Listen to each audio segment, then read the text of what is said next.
Welcome to Singularity, your channel for deep dives into the world of jet fighters, advanced rocket technology, and the unfolding narratives of our universe, including the often turbulent dynamics right here on Earth. Today, we're exploring a sobering hypothetical scenario, one that many strategists are currently grappling with. The reported large-scale air battle between India and Pakistan, in which a Chinese-supplied missile allegedly shot down an Indian Rafale fighter jet, has become a decisive factor in bolstering China's confidence in its military technology. This, coupled with other intelligence, suggests there is more evidence pointing towards a brewing crisis in the Taiwan Strait, pushing the region closer to a potential flashpoint. China's military ambitions have been clear for years, reflected in a defense budget that increases substantially every year, outpacing most other nations. Beyond just hardware, there are persistent reports of China strategically storing vast reserves of fuel, food, and even commodities like sugar, signaling preparations for potential prolonged contingencies. The tensions are undeniably increasing a lot. Beijing has made no secret of its intentions towards Taiwan, with China publicly and with increasing frequency, showing its deep interest to, in their view, reunify with the island, by force if necessary. This rhetoric is backed by a formidable military buildup. China has built many new jet fighters, a massive arsenal of missiles, modern bombers, and now fields 3 aircraft carriers, with more on the way. In this scenario, they appear to be putting all the pieces in place, preparing everything now for a potential high-stakes move. If China were to decide to invade Taiwan, the initial logistical effort would be immense. Military analysts suggest they would have to move at least 40,000 soldiers into staging areas just to prepare for the first wave of an amphibious assault. Such a massive troop movement, even with attempts at deception, would be incredibly difficult to hide. The USA and Taiwan, with their sophisticated satellite networks and numerous reconnaissance assets, would almost certainly detect these preparations relatively soon, triggering alarm bells across the Pacific.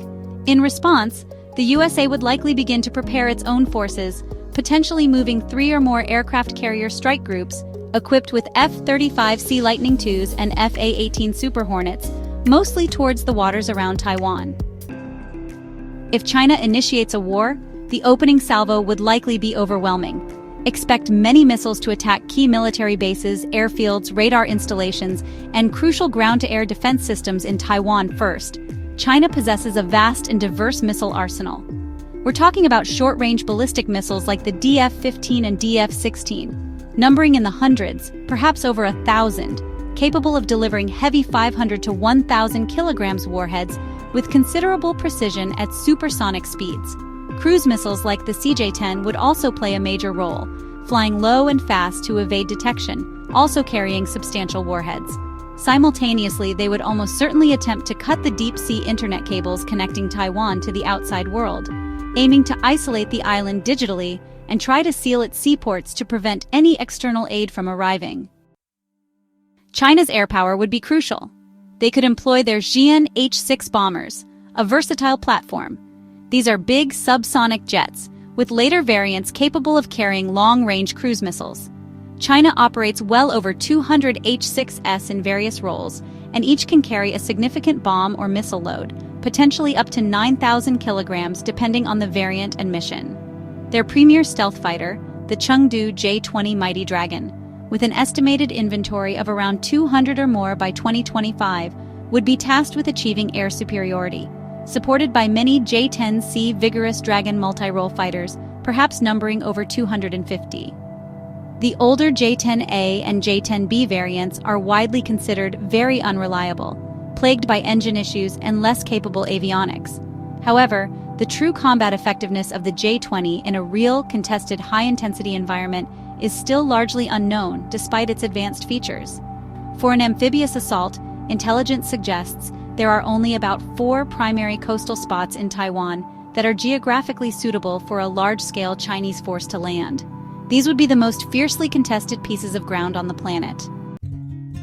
Taiwan, despite its small size, would mount a determined defense. Its ground forces would be heavily reliant on missiles. While exact numbers are hard to verify, Taiwan could possess several hundred ground-to-ground missiles, like the Xiongfeng E cruise missile, and a significant number of ground-to-ship missiles, primarily the Xiongfeng 2 and the 3 series, designed to target an approaching invasion fleet. Its ground-to-air missile defense would be layered, likely comprising hundreds of launchers, including indigenous Tiancong, Skybow systems, and US-supplied Patriot PAC-3 batteries, desperately trying to counter the initial missile barrage. In the air, Taiwan's main fighter force relies on the Lockheed Martin F-16V Viper. They operate a fleet of around 140 F-16A/B Block 20 aircraft, all of which have been or are being upgraded to the advanced F-16V configuration, featuring a new AESA radar, upgraded mission computers, and enhanced electronic warfare capabilities. This is a state-of-the-art jamming and ECM platform for a 4th-gen fighter. They also possess around 20 newer F-16V Block 70 aircraft. The other fighters in Taiwan's inventory, like the Mirage 2005 and the indigenous FCK-1 Qingkuo, while capable, are older and considered weaker against top-tier Chinese threats. Crucially, Taiwan has been heavily fortifying those potential amphibious landing spots, preparing for a brutal fight on the beaches. The USA has also been sending many advanced defense missiles and electronic warfare systems to Taiwan to bolster its defenses. China, well aware of the threat posed by US carriers, has prepared extensively. They are believed to have around 2,000 dedicated anti-aircraft carrier missiles. This includes land-based carrier-killer ballistic missiles like the DF-21D, range 1,800 km, and the DF-26, range approximately 4,000 km. These are fast, maneuvering ballistic missiles designed to target large naval vessels with powerful warheads. From the sea, planned warships can launch various ground-to-ship, more accurately ship-to-ship, cruise missiles, like the YJ-18, which is fast and has a long range. In the air, bombers and fighters can launch potent air-to-ship cruise missiles like the YJ-12, a very fast, Mach 3-4 sea-skimming missile with a range of around 400 kilometers, designed to overwhelm ship defenses with saturation attacks. The strength and numbers are significant. In this scenario, US aircraft carriers would approach Taiwan but try to stay outside the effective range of China's formidable anti-access/area denial missiles. Relying on the Ghost Fleet Overlord, unmanned drone ships packing radars and air-to-air missiles to shield them. These 200-foot vessels, like the Ranger and Mariner, carry 16 32 VLS cells loaded with SM-6 missiles acting as floating arsenals. They would project power using their long-range air wings. Beyond the carrier groups, the US can use F-22 Raptors, B-2 Spirit stealth bombers, and potentially the new B-21 Raider from bases in Japan and Guam, striking deep into Chinese-controlled areas or targeting naval assets. It's widely expected that Japan, given its proximity and treaty obligations with the US, would provide significant logistical and potentially direct support to the USA. The stance of South Korea is a major question mark.